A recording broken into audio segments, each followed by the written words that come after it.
It's an exciting day at Cycle World headquarters. We have the first EBR 1190 RX let out into the wild for testing, and we're going to uncrate it.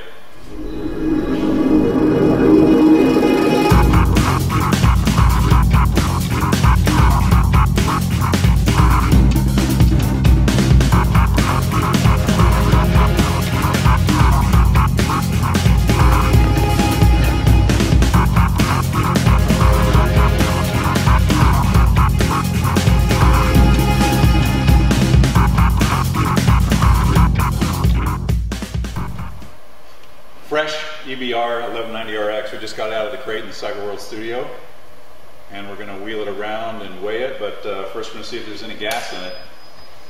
We checked, there's oil, and there is.